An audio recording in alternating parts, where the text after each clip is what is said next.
大家好，歡迎大家收睇《一場談》呢個節目，我係你個節目主持人姚永安。今日同大家想講下咧，就係香港嘅特首。香港嘅新聞咧，大家日日都睇㗎啦。亦都關心香港嘅發展嘅情況係點樣嘅。當然啦，其實就立法會選舉之後咧，亦都會有一個特首選舉。所以我哋今日咧就同時事評論人董達成就同大家一齊講下香港嘅特首。而呢個特首咧就由第一任開始數起上嚟啦嚇。我哋先記得咧就係呢個董建華啦。董建華咧就係以腳痛落台嘅。跟住就曾蔭權啦，曾蔭權咧就落咗台之後就俾廉記咧就係起訴嘅，就跟住而家就梁特首啦，梁特首未落台之前咧，亦都係傳咗佢未到特首之前咧，亦都有單幾千萬嘅叫台底回傭咧，就好大問題嘅。其實加上呢個梁振英嘅民望唔係幾好咧，其實係咪可以講話香港嘅特首第一個個都冇好收場嘅？第二就係話一蟹不如一蟹啦。嗱，好唔好收場咧都要你見仁見智去分析。咁如果你逐個講咧，董建華，喂，第一個腳痛啫。咁董建華咧，我相信咧，佢真係做到可以講太辛苦嚇。腳痛係真係假，都反映到佢自己咧對香港即係做到可以做嘅嘢啦，即係黯然落台。咁曾蔭權咧，即係接住做啫。咁如果你睇佢咧，作為一個係香港嘅政府叫做高官嘅行政官上任嘅，佢都係做翻佢要做官嘅方式啫。至於反映翻嘅政策咧，真係可以講叫做強差人意。咁我如果講呢兩位咧，第一件事就話講董建華。如果你問翻香港人咧，我啱啱香港翻嚟咧，我亦有同啲朋友傾偈咧。而家睇呢三個特首咧，啲人都話：哦，董建華就真係好人想做嘢好多問題做唔到。咁曾蔭權咧就係冇做嘢，乜嘢都做唔到。咁而家講到梁振英係點咧？梁振英就啱相反，好多嘢喎，佢就好做嘢。而家就話佢甚至乎咧好做唔做。咁所以你見咧，而家就係好多爭議性。甚至乎咧，你同佢唔啱嘅人咧，你做初一咧，佢就係做15，做埋16添。咁所以咧，呢個就係今時今日嘅反應。咁但係我諗咧，無論你點樣去比較咧，都係香港人所面對嘅壓力咧。呢三個特首咧，係咪一蟹不如一蟹咧？其實可以睇翻香港人今時今日面對嘅壓力咧，就係越嚟越大啦。係啊，但係另一樣嘢就係話你曾蔭權俾廉署起訴，在之前亦都有個前政務司長，亦都直情唔單止起訴啦，已經判咗監添啦嚇。咁呢個我諗真係喺從前港英時代咧係冇聽見過嘅，尤其是話去到咁高級啦，雖然而家發生咗啦，可能大家已經唔知會唔會叫習慣啦，但係問題就係呢啲真係係咪顯示到就回歸之後，香港嗰個最高嘅管治單位咧，亦都係有呢個腐敗情況係出現呢？我諗呢個你會睇到咧即係個情況咧唔會放如下。咁尤其是我哋講7幾年，當廉政公署啱啱開始咧就嗰個教育執法都係做得好好可以講咧，去到80年代90年代咧都好清廉香港嘅公務員由前線嘅低級嘅去到高級嘅，其實都分得好清楚。甚至乎我聽到一啲可以用政府有信用卡用嘅信用卡嘅啲分咧回贈咧，佢哋都唔收嘅。即係唔會自己收。嗰時候已經有信用卡回贈㗎啦。即係今時今日都有嘅。即係你講咧，一路嗰個傳統都唔會佔任何一點嘢嘅。咁如果你話曾蔭權，我單案咧，其中有一個好重要，有一未審好重要就係話喺深圳咧有租有租呢個地方。咁嗰啲租嗰個係咪個價錢係咪有優待冇優待咧？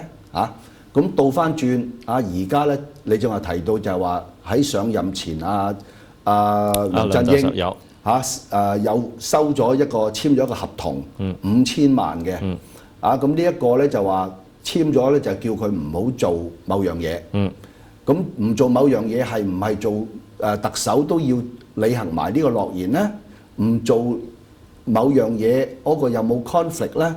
其實大家都唔知，因為冇審訊啊嘛。不過如果你睇翻咧，有人回應就話：梁振英嗰陣時喺海外喺澳洲。咁如果你睇翻曾蔭權都係深圳，都係香港境外喎。咁所以你話嗰個標準係雙重標準啦，定係仲有啲巧妙我哋未知呢？咁呢個當然而家未審。所有嘢都係我哋講喺今時今日香港嘅法治社會咧，未經法庭審嘅咧係無罪嘅，我哋有個無罪嘅假設。咁但係如果你話我哋講俾意見咧，去觀察呢幾個情況咧，就係咁樣啦。咁但係問題就係佢除咗話即係究竟收咗你筆錢會唔會影響佢做特首之後嘅一啲施政或者決策嘅之外咧，其實當時佢冇申報，亦都係一個問題啦。咁但係個問題就係話係咪因為佢而家係做緊特首，所以廉署都係冇權係去睇嘅咧？又或者咁講就係話點解我頭先講話一蟹會唔會不如一蟹咧？就係話如果到佢真係落台，就唔再做特首嘅時候，會唔會到時俾廉署稱翻出嚟即係算賬咧？嗱，我相信咧喺今時在任咧，唔作有任何嘅起訴調查活動咧，喺個憲制咧，亦係會了解到。呢個都會明白。正如咧就係台灣陳水扁都係。咁你落咗台滿任之後咧，嗰個司法咧就到㗎啦。咁今次你話梁振英會唔會咁嘅情況咧？我個人意見咧就好大可能。咁之後嗰個政治氣候係點咧？廉政公署嘅公信力嘅力量去到邊度咧？同埋夠唔夠證據咧？其實呢個咧都要有待去睇。咁你話梁振英會喺嚟緊呢一任會唔會連任咧？咁其實未去到最後咧，都好難去估，因為事實上咧，北京咧嗰個一貫嘅習慣咧，都好少會留口風，反而咧側邊吹風嘅人就會好多，吹唔同嘅風亂咁吹嘅都有好多。咁所以咧呢個都係要點樣去分析，同埋咧將件事去到個時間表越嚟越近咧，我啲資料有幾多咧，先至可以作一啲估計。係呢個其實都要睇下北京點樣睇嘅。即係如果北京覺得而家香港立亂啊，即係啲人喐啲又上街啊，甚至又雨傘運動，再加埋呢個所謂港獨嘅一啲言論咧，其實係即係衝住呢個梁振英或者對於即係尤其是咁樣嘅制度選咗咁嘅特首嘅一個不滿嘅話，如果佢出得從咁嘅角度去睇咧，咁就應該一早掟佢走㗎啦。咁但係如果即係北京從一個比較傳統舊式嘅觀念去睇就係，哇！你哋作反啦咁我更加要一個即係鐵腕管治嘅人咧，係去壓制嘅咧，咁就可能即係梁振英就有着數咯。咁但係當然啦，即係我哋呢位梁特首咧，就處事方式咧就真係好有佢自己嘅方法嘅。咁好多時咧，出咗嚟嘅嘢咧，大家真係估唔到嘅，甚至乎可以將啲少少嘅事情咧，可以發到好大嘅。唔信咧，大家睇下片咧，就知道呢單嘢咧就點解搞到咁大件事啦。佢個女嘅行李點解可以由航空公司職員帶入去禁區？梁振英話唔係佢或者係佢個女嘅決定。處理行李嘅事咧係由保安人員同埋咧航空公司嘅人員決定嘅。並唔係咧總因或者我或者其他人決定嘅。一般人咧就都係應該行李同步同檢咁嗰啲唔一般人係邊啲啊？如果俾人掉咗包，俾人換咗啲嘢入嚟，甚至嗰個職員係假嘅，咁點算呢？恐怖分子額頭唔會作字嘅。911之後，我哋知道我哋見過嘅有波鞋炸彈、奶樽炸彈、人肉都係炸彈咁。如果係冇用過特權嘅，咁即使坊間有好多不同嘅言論呢，只要問心無愧都可以處之泰然嘅。但係如果係有真係有啲特別嘅處理有用過特權嘅呢，咁希望下次唔好再做咯。我覺得呢啲係自己做嘅啫。咁你自己如果做咗之後俾人誤會，咁你就要自己反省咯。有反省咪有進步咯。特首個女留低一件行李，演變成機管局、國泰同機場保安公司三方都要交報告。披露當晚梁太唐青儀喺離境大堂好唔高興，唔明白行李冇違禁品，點解冇人肯拎入禁區俾翻個女？三方嘅講法都係梁太之後自己拎住行李，先走向禁區嘅南面入口，發覺閂咗門，就去北面入口，而處理緊件事嘅4個人跟喺後邊。機管局時序表記錄，梁太聲言要自己拎入登機閘口。國泰寫梁太當時係跑過去，機管局就話佢係行過去。期間機場保安阻止，但梁太唔理，繼續行。當日佢哋嘅對話呢係用廣東話嘅，嗰個報告呢，尋日發表嘅報告係英文嚟嘅，係用到 boarding gate 嗰個字。我太太呢係無意呢係去 boarding gate， 大家知道去 boarding gate 呢係要經過安檢，要經過移民局嘅櫃台嘅，呢個不可能，佢亦都冇意圖咁樣做。可能喺言語之間呢，有人呢以為我太太係想去個登機閘口，佢行去嗰個地方呢，就係由南面大堂行去北面大堂，就係咁多嘅啫。呢個唔係任何施壓嘅行為。梁振英又話：梁太當時收到信息，航空公司人員會陪梁仲恩去北面禁區出入口位拎返行李。佢只係想同個女會合。不過3份報告都冇提及有人咁同梁太講過。國泰又話梁仲恩喺登機閘口將手提電話遞俾國泰嘅地勤人員聽。梁振英問個地勤最新情況點樣？冇，我唔會叫自己做梁特首。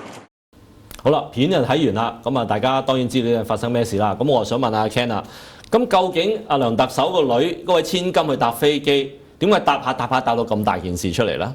其實咧唔記得行李咧係好小事，係啊，可能咧個女可以吞翻出去啊，行翻出去再重新一次攞完之後咧再檢查安檢過。咁我諗問題就係話即係個家庭，尤其是阿梁太咧嗰個表現喺個公眾嘅表現咧，大家都唔係一單新聞㗎啦。咁問題就係再更帶出咧，就係機管局保安局個出嚟咧，就係為呢件事咧就係想擺平編一啲故事又好，一啲情節又好。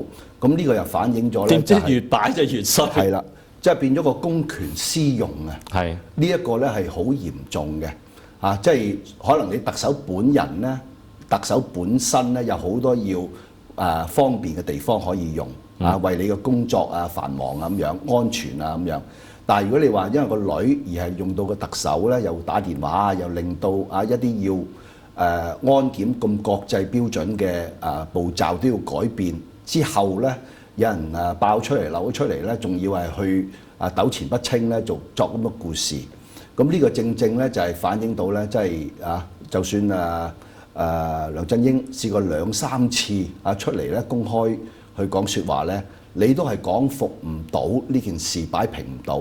咁呢個正正反映就係話即係喺個政策喺管治香港，你要人心服口服，唔單止香港嘅市民，你要有即係喺個議員咁多嘅公眾嘅人咧係心服口服都好難。咁所以你見梁振英而家做咧，去到呢一個特首咧，你話見同泛民嘅係有對立，呢個一啲都唔奇。但係而家梁振英做到連自己建制派咧，裏邊有好多人都對佢不滿甚至乎係親北京嘅咧，亦有好多人對佢不滿。咁呢個咧正正反映佢自己本身做嘢做事嘅人格手法同埋佢自己即係點樣可以人和咧？呢個係好大嘅問題。OK， 嗱你就講呢樣嘢，但係我覺得咧就呢件事咧，其實喺深層咧好多其他嘅意義係反映緊即係香港而家個情況同埋市民嘅心態㗎。咁我下一節翻嚟先同董達成咧就係唔係變咗梁達成？董達成咧就係更加清楚係去分析究竟呢件事背後反映緊啲乜嘢嘅。